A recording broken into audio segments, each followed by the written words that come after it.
sida aydun daawadayaal kala wada socoteen wararkii aanu hore idinku soo tabinay dowladda Itoobiya ayaa dhawaan shaaca waxa ay ka qaaday in ay doonayso deked ay leedahay oo ay gobolka ku yeelato si nabdoon haddii ay ku weydana inay si xoog ah ku qabsan doonto. Ra'iisul Wasaaraha waddanka Itoobiya Abiy Ahmed ayaa hadalkan u sheegay maalgashadayaal iyo sidoo kale saraakiisha dalkiisa. haddaba arrintan ayaynu falanqayn kooban ku samayn doonaa waxaana xarunta telefishinka Saabilo jooga Dr. Ahmed Saki oo culumta sare ama shahaadada sare ee PhD da ka haysta xiriirka caalamiga ah iyo sidoo kale culumta siyaasadda. Dr. soo dhawow ku soo dhawow telefishinka Saab. ugu horreyn waxaan jecelahay bal inaad nooga warbixiso waxa ay ka dhigan tahay in waqtigan Itoobiya ay shaaciso inay si khasab ah doonayso inay dekad gobolka ah ku qabsato. horta walaal sad la socotaba Itoobiya baahida dekada ay u qabto wax maanta yimid ma hore u soo jiray laakiin maalinka ka dambaysa baahida ay Itoobiya u qabto dekadaha way sii kobcaysaa. Itoobiya markay Eritrea ka mid ka ahayd baahida dekedeed may qabin oo Eritrea dekedaheeda ay la isticmaali jiray. Marka infrastructure-ka Itoobiya hadda u fiirsato inta badan jidadka waaweyn iyo treenada iyo adeegga isku socodka maciishadu wuxuu u badan yahay dhinaca Eritrea. Eritrea markii ka gooday Itoobiya waxay noqotay inay infrastructure cusub ay weeciso meesha ugu dhow u weecin karaysay markaasna waxay noqotay dekada Djibouti.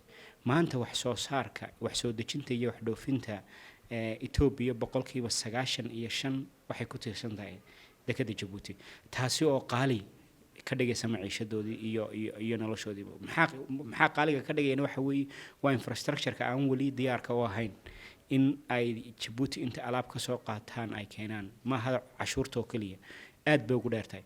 marka hadda wada hadal ayaa u socday oo Abiy Ahmed markuu dalka qabsaday wuxuu markiiba xaliyay khilaafkii u dhaxeeyay iyaga iyo Eritrea. danta ugu weyn oo kala haana waxay ahayd in dhaqaalaha dalka kor loo qaado. Eritrea iyaga waxay iminka ku heshiiyeen in boqolkiiba 30 cashuur dhaaf ah loogu sameeyo maciishada Itoobiyaanku ay la soo degayaan iyo ta ay dhoofinayaan labadaba. arrinta iyagoo daba socda markaas ayuu wada hadalka shirkan oo la lahaa ganacsatada uu yimid uu leeyahay nabad baan ku raadinaynaa haddaan ku weynana xoog baan ku qaadanaynaa. ma kaligood bay saameynaysaa marka sida la socoto walaal gobolkan Tigreega ah ee dagaalku ka dhacay isaguna maciishada Itoobiya qaalib ka sii dhigay. waxa qaalib ka sii dhigay waxa weeyaan goobihii la mari lahaa inta badan ee loo mariyay loo socday dhinaca Eritrea waxa gacanta ku haya mucaaradkii weeyay oo iyaguna wali dawladda ay isku dhacsan yihiin. amxaaradina waa la mid. marka Itoobiya dhaqaalaheedu wuxuu u badan yahay waa gobolka Tigreega iyo gobolka amxaarada iyo Addis Ababa. intuba waxay daris leeyihiin ku dhow yihiin waa Eritrea. dhinaca ay ku wajahan yihiin hadalku u dhacaya iminka sida u muuqata waa dhanka Eritrea weey. Eritrea Itoobiya ma dagaal labaad bay la rabtaa inay ku qaato waa another question. xeebaha Soomaalida soo raaca marka xeebaha Soomaalida Itoobiya Djibouti haday ka cararayso oo ay leedahay kharash baan uga cararaya sabab ay Berbere iyo Saylac iyo xeebaha kale ee Soomaalida xataa ay u soo raadsataa waa aqal xumo kale weeyaan oo macnaha kuma filna waxaanay ugu filnayn infrastructure-kii baa qaali ku noqonay. marka alaabta laga qaada Berbere iminka ilaa hadda la geenayo Itoobiya dhibaato badan bay maraan oo adigu ma maqraatad ka tahay wali jidadkii waaweyn loo ma dhisin infrastructure-kii alaabta qaadi lahaa loo ma dhisin. Itoobiya waxay kala soo degto dekada Berbera waa wax yar oo limited oo la taaban karo weey. marka 95% iyadoo Djibouti ku tiirsan infrastructure-keedii aan u diyaarsan oo waliba lagaga soo qaadayo treena ay iminka dhistay Chinese ku dhisay alaabta lagaga soo qaadayo haddana wali qaali bay ku tahay. marka waxay rabaan dekad u dhow goobihii ganacsigooda u dhow meesha hadalka intiisa badan ku wajahayna waa Eritrea. hadalka ra'iisul wasaaraha waddanka Itoobiya waxa ku cusbaa arrinta ah inay xoog kula wareegi doonaan ama ay isticmaali doonaan awood.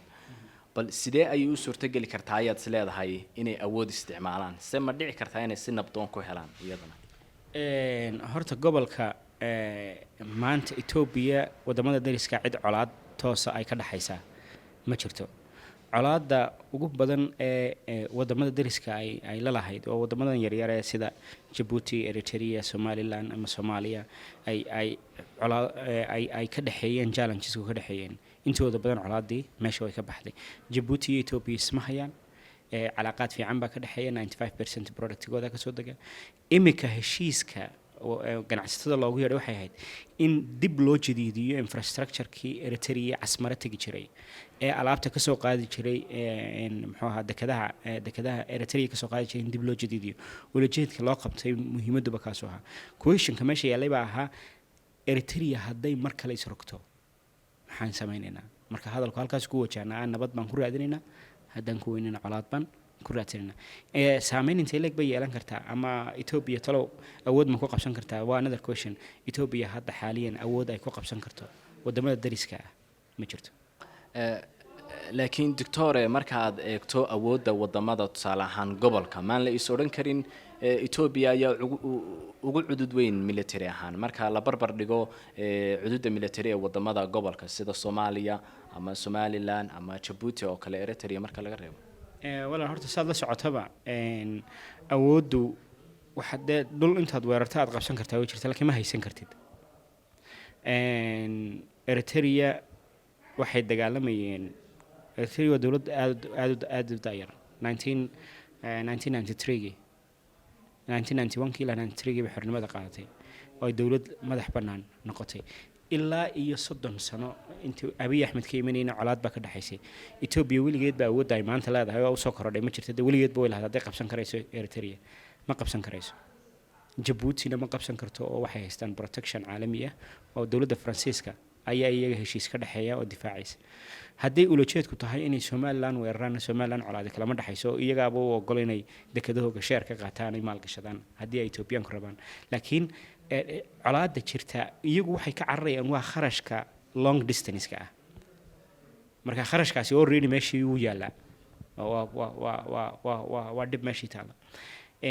Ethiopia awoodda leh ganacsigu wuxuu ku habboon yahay gobol nabdoon. Hadda tiraado xoog baan ku qabsanayaa meel de haysan maysid dagaal baa ka hor imanaya dagaalka ka hor imanaya awgii ganacsatadii maal gashan karto dekadihii waxna kala ma soo degi karto waayo de colaadii baa saameynaysa. Marka ulajeedada meesha ay leeyihiin xoog baan ku qabsanaynaa muhiimaddu waxa weeyaan haddii sababtii aan heshiiska Eritrea oo la galnay meesha ka baxdo colaadii baan soo celinaynaa wax kale oo ay qabsan karaan. Djibouti ma qabsan karaan, Saylaacna ma qabsan karaan, Asmarana ma qabsan karaan. Awoodana ma laha Ethiopia hadda oo colaado sokeeyna way ragaadiyeen dhaqaale xumana maanta Ethiopia way haysaa xaalad ay Ethiopiyadii hore ee dagaalka gali jirtay ay ku gashana ma taagno iyaga ciidamadeeda kala qaybsanada. Doctor sida aad adiguba xustay Ethiopia waxay doonaysaa inay soo yareyso masaafada dheer. Arrintaasi waxay waafaqaysaa xan kale oo suuqa ku jirtay oo ah Ethiopia inay doonayso dekada Saylac oo kale. Bal arrintaas sidee bay isula xiriiri karaan? Walaal haddii dekada Djibouti hadday distance fog ku tahay Saylac way kasii fogtayde waa aqal xumo kala de 95% productkaaga meesha ka soo baxayaan haddii aad leedahay transportation-kii distance-kii ayaa igu aqaali. dekada Saylacna waan rabaa dekada Saylacna infrastructure cusub bay kaaga baahan tahay iyo dhaqaale cusub Ethiopia aanay haysanin. hadday xataa Somaliland heshiis la gashay tirada dekada Saylac waan ku siinay 95% productka halka kala soo deg 50% discount waan ku sameynay cashuur dhaafa even Ethiopia ma maal gashan karto dhaqaalaheedii iyo infrastructure-ka ay u baahnayd ma hayso. Marka hadalku intiisa badan wuxuu ku wajahay waa Eritrea infrastructure-ka u dhisan waa infrastructure dawladda Talyaanigu dhistay waa infrastructure dawladihii gumaysiga dawladihii hore ee Ethiopianku ay dhiseen waa infrastructure dhameystiran oo tareen leh jidadkii waa inay xamuulka qaadayay leh jidadkii yaryar ee productiga geenayay leh. Marka already infrastructure-kaasi uu u dhameystiran yahay qaybta Eritrea iyo Ethiopia ka dhaxeeya. meesha loo dan leeyahay iminka loo socdaana in dib habeyn lagu sameeyo la yara cusboonaysiyo baahna waa halkaas oo muddada badan xidhnayd heshiiska ay u dan leeyihiin waa kaas.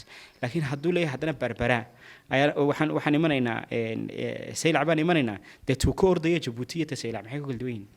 Djibouti baa ogol oo cashuur dhaaf u samaysay free zone economy u samaysay oo alaabta Ethiopia u soo degaysa cashuur lagama qaado alaabta ay dhoofinayaan cashuur dhaaf bay leeyihiin. Tii baa nagu qaaliya buu leeyahay marka meesha uu socdo halkee maxay usoo kordhinaysaa markaa saylac waxay usoo kordhinaysaa infrastructure cusub bay uga baahan tahay, investment cusub bay uga baahan tahay. Colaad baan ku qabsanayaa hadduu idhahdana dee waa inuu wajaho dagaal iyo jabhadeyn waa inuu wajaho. taasina waxba uma soo kordhinayso, ganacsatadii maalgashan lahaydna maalgashan mayso. marka nabadna wax oogama tarto, colaadna waxba uguma soo kordhiso saylac.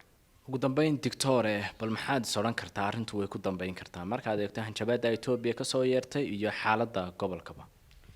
walaal hanjabaadan horta inta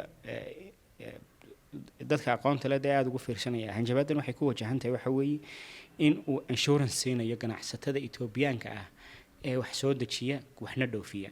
ay u badan yihiin waliba ganacsatadan ka ganacsata bunka iyo kabaha. marka ganacsatadan alaabta dhoofisa waxay rabaan goobo transportationka alaabta ay ku qaadayaan oo lacag badan ka qaadaan. imika containerka ka baxa magaalada Makalle ee Berbera u socda imsoo qaadanaya waa distance almost macnaha 1500 kilometer. 1500 kilometer haddii beer kilometer loo xisaabiyo oo lacag loogu dhufto, waa inuu containerkaasi Berbera ku soo gaaro $1,000 markuu ugu jaban yahay, ee aan wax kale oo aan cashuuri ku jirin oo aan waxba ku jirin transportationka qora, waa inuu $1,000 laga qaado. dekada Berbera markuu soo gaaro ee bangi oo ka qaado markabka ka qaadana waa in 1500 kale lagu qaado. already isagoo on productigiisi la xisaabin 2500 bay ku joogtaa. laakiin Maqalla hadduu ka qaado Asmara uu geynayo Eritrea uu geynayo, waxay ku qaadanaysaa waa masaafo 200 kilometer ah. waxay ku qaadanaysaa markay ugu badan tahay lacag u dhaxaysa $150 ilaa $100. marka gaabka uu ka cararayaba waxa weeye waa fogaanta alaabta la dhoofinaya ay ka fog tahay dekadahaas. dekadii Soomaalidu 100% way ka fog yihiin. deegaano kale oo Soomaaliyeed oo Itoobiya gudaheeda ahna way u dhaxaysaa. colaadda geeskan saameysana gudaha Itoobiyana saameyn bay ku leedahay. marka ulajeedka uu u dan leeyahay waxa weeye in Eritrea lagu qanciyo in ay maadaama Itoobiya investment cusub ganacsatadeedii ay ka rabto inaan colaadii hore la soo celinin. aad iyo aad ayaad u mahadsan tahay Dr. Axmed Saki oo shahaadada sare ee PhD-da ka haysta culumta xiriirka caalamiga ah iyo sidoo kale siyaasadda. falanqeyn kooban ayaanu ku sameynay warkii dhawaan Itoobiya ka soo yeeray ee ahaa inay aad u doonayaan dekad gobolka ah oo ay nabad ama xoog ku qabsadaan.